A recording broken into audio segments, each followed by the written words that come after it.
I gotta open the hearing. Okay. Oh, great. All right. I'm John O'Leary from the Pioneer Valley Planning Commission. I'm currently working with the town of East Longmeadow to apply for a CDBG grant. The application is due March 2nd, and a part of the process is having a community development strategy. This meeting tonight is to allow the public the opportunity to comment and really provide any input that they feel given what we've put together so far. And this has been worked on for probably the past 4 or 5 years with the advisory committee. And this is, it in its current form for this application. So again, this is just an opportunity for the public to comment and provide any input. I mean, I can run through it real quickly if that's. Yeah, you identify the committee? Yes. So it is Denise Menard, town manager, Bruce Feeney, DPW superintendent, Carolyn Brennan, council on aging director, Diane Bishop, the assessor. Trying to make sure I'm not forgetting anyone. I think that's it. Yeah. So those are the members. Yep. Yeah, I mean, it basically just it allows, it's used as a tool for DHCD to make sure that there are priorities and community development efforts. John, what is DHCD? Department of Housing and Community Development. Sorry, thank you, Larry. And part of this year's application, we're looking at 3 to 4 activities. One being a town hall accessibility planning study. Housing rehabilitation, about 15 units or so. Possible work on a roof replacement project for the Housing Authority, and a mobile food pantry for the senior center. So those are the 4 activities that we'll likely be applying for. And this is just kind of a tool or a resource for DHCD to look at and make sure that we have actually gone through and prioritized community development efforts, and that we're applying for activities that the town has an interest in funding. And has the town had any success in getting grants previously? Yes, it was FY12 where they applied with Agawam. And I believe there was one other year grant funded before then.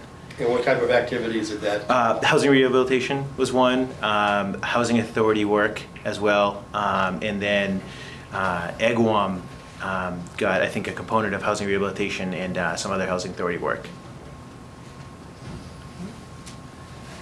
I noticed you've got under economic development, the development guidebook. Is that something that is going to be worked on in the near future? So that was actually put onto this community development strategy before my time. So I'm not entirely sure what that refers to. That's actually an excellent deal, district local technical assistance project. Okay. If the town's interested in that, that's a great program to Maybe you put can in a tell me a little proposal. bit about what that is. On the development guide? Yeah. Essentially, it lays out what the permitting process is for development or starting a business or operating a business in town. Mm-hmm. It talks about the various permits you have to get, the various boards, departments you have to talk to. It basically has a flow chart in terms of step by step how you go through it and what the processes are. That's something we could use. Yes, yes. Okay. Move to the public. Does anyone have any comments or suggestions or input on this? Okay. All right, well, Thank you very much. yeah, thank you. I appreciate you giving me the opportunity. And if anyone does have, who watches this, has any questions, they can contact me, George Kingston, and I can get comments to John so that we make sure that we get this right, because this is going to be the backstop for a granting process. Right. So we need to make sure that we have in here what we need to do. Great. Thank you. Thank you, George. I appreciate it. Yeah, were you people interested in talking to John?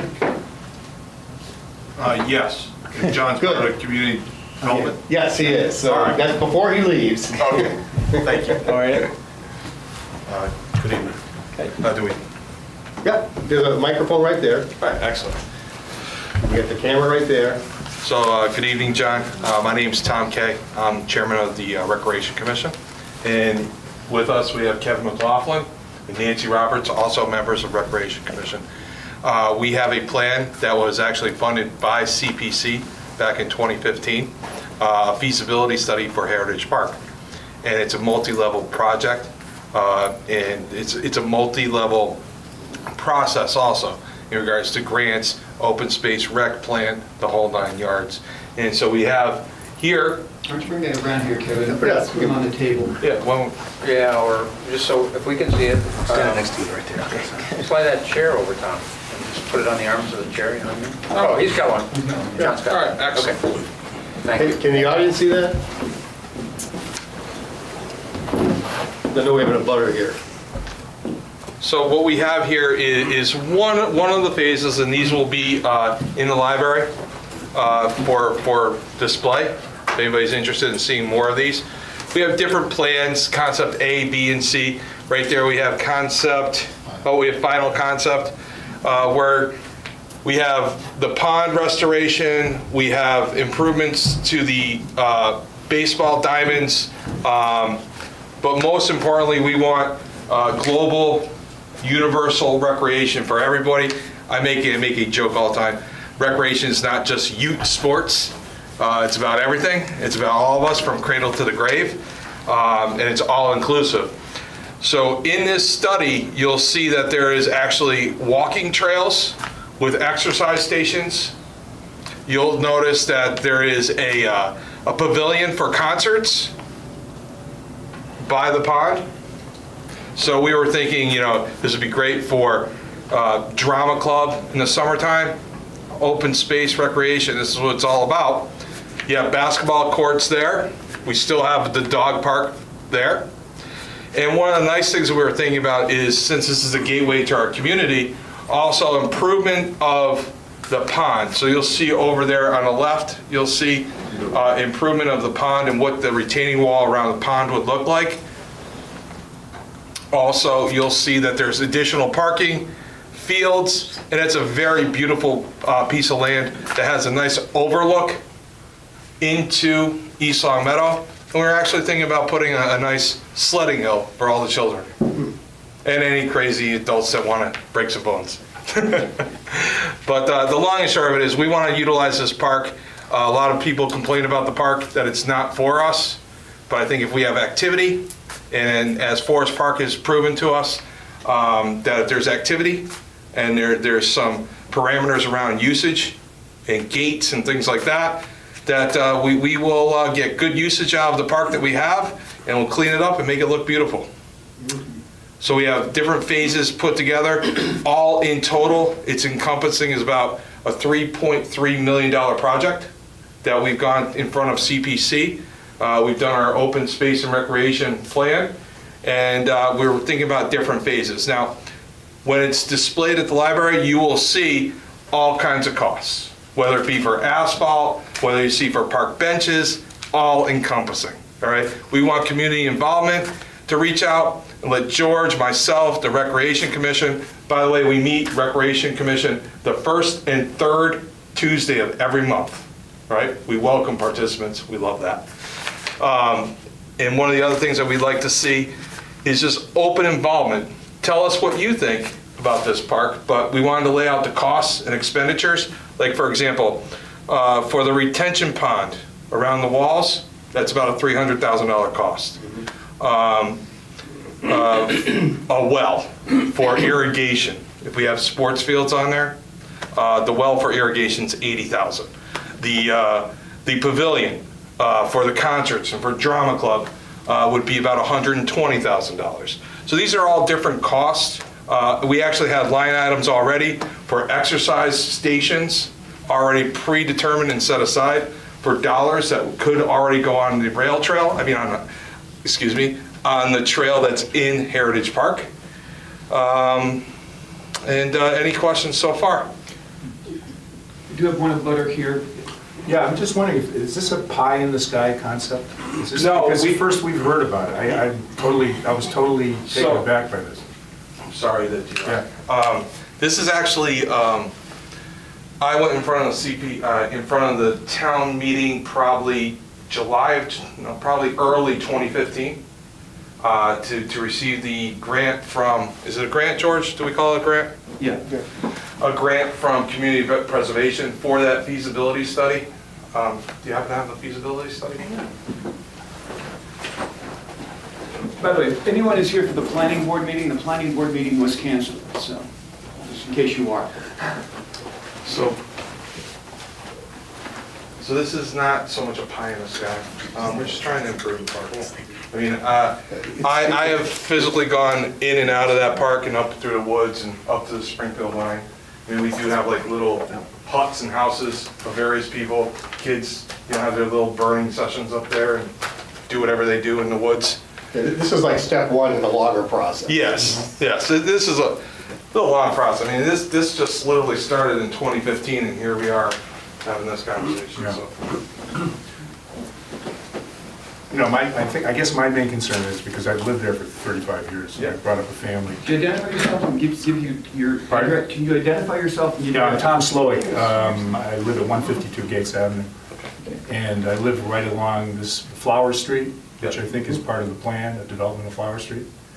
Obviously, I've got an interest in what happens. But just generally speaking, one of the big attractions of this town has been, has been a heritage park. Yep.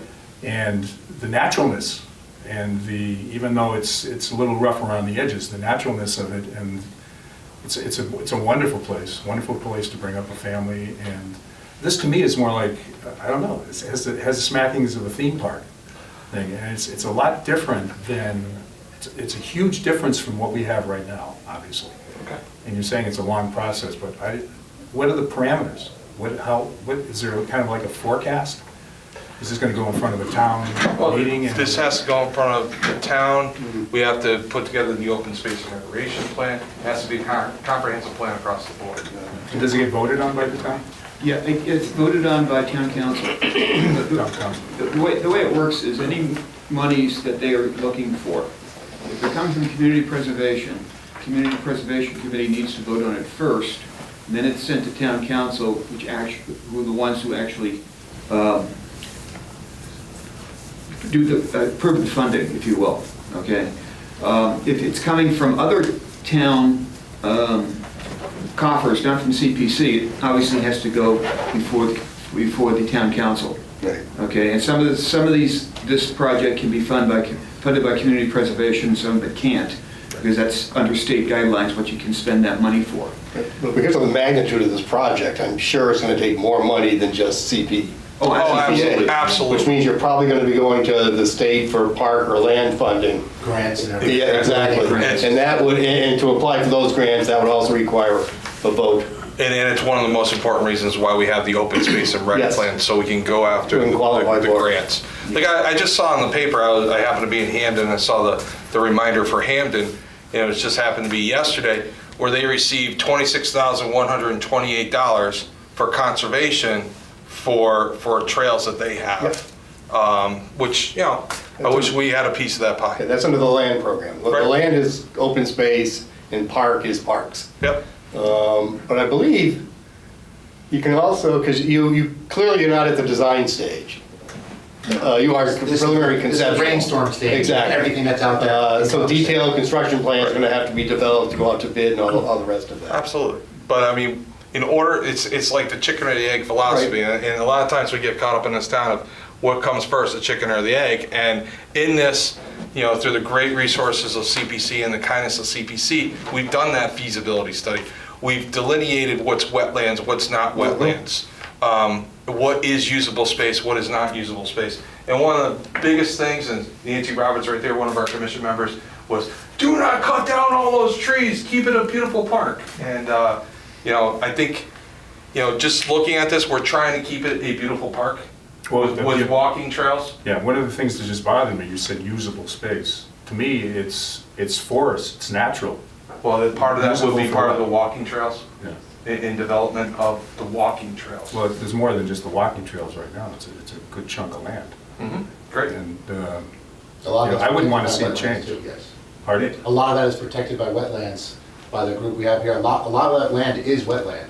Yeah. That would not be able to be touched. That has to be Do preserved. you mind reaching out? Let's say if you look right here, this is all wetlands area that would not be able to do anything with. This is all wetlands area, which is right just past the dog park, next to what would be Home Goods. You can't do anything here and in this big parcel. So literally, we're looking at maybe some fields, open space, but the walking trail going in through all that wooded area, just carving out an 8-foot wide dirt path, or solid earth path, so someone can walk on. What's the necessity of the development of Flower Street going into Gates Avenue? There is none. There is looks of actually having an access possible, Yeah. but it's not something that's there. These are all conceptuals, as we said. This is Actually- taking a slice of. Actually, I want to comment on that. Sure. We actually discussed that, and that is not developed. That is not even a street or an access point into the park. That's not going to be developed. It would have to be paved and everything else. No, that is not part of the plan. Well, it looked like it was in your, No, you look here. the one I saw at the library. This is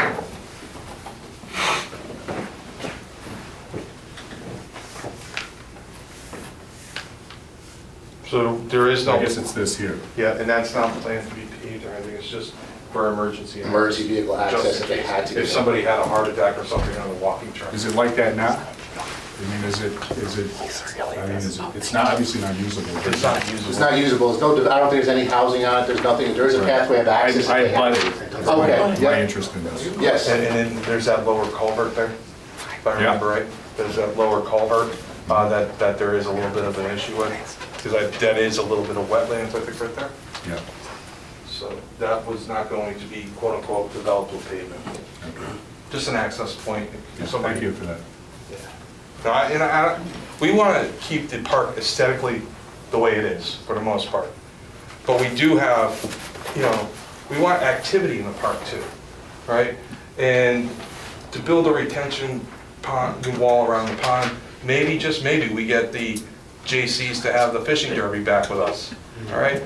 Community involvement. I happen to know a little girl who went ice skating on the pond recently, and on her way down to the pond, because of the slope, slipped and has a concussion right now.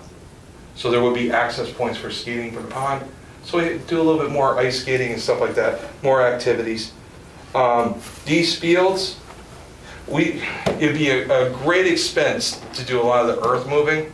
So that's like very low on the priority in the sense of all field development. But we already have fields here, one field. Yeah. All right, but you'd have to make tiers, so it'd be a lot of earthwork, a lot of expense. But that 3.4 million is all encompassing of everything, like some huge wish list, you put it up on a board and everybody sees it. All right, so it's fully transparent. Berkshire, the company that did this study for us, has done many park developments through the state of Mass and Connecticut. So when we brought them into that conversation, it was more or less, they just went out, took a slice of every park that they've done out there, whether it's the walking trails, the amphitheaters, the water splash parks. It really just put a conceptual thing together for us to actually work on as a group to figure out what we could do. They were just giving us a sample set of what is out there, and they have done and have seen, and it could be an opportunity for us. Thank you for that. Kevin, are they the ones that developed School Street Park over in Agawam? Yes. Yes, they are. Yes, they are. Thank you. And the amphitheater over there, they did look up by Look Park, the one in Northampton. It's not all driven about recreation. Like, it's all about recreation, not just sports fields and stuff like that. Like, if you notice, the one in Agawam actually has like a frisbee toss thing all around it, all the way out to the amphitheater type area. It's just different recreation. Any other questions in regards to the plan? Okay, Thank you. all right. Chicken or the egg, where do we start? Thank you for the time. Thank you. Thanks, John. I think we're done. Okay.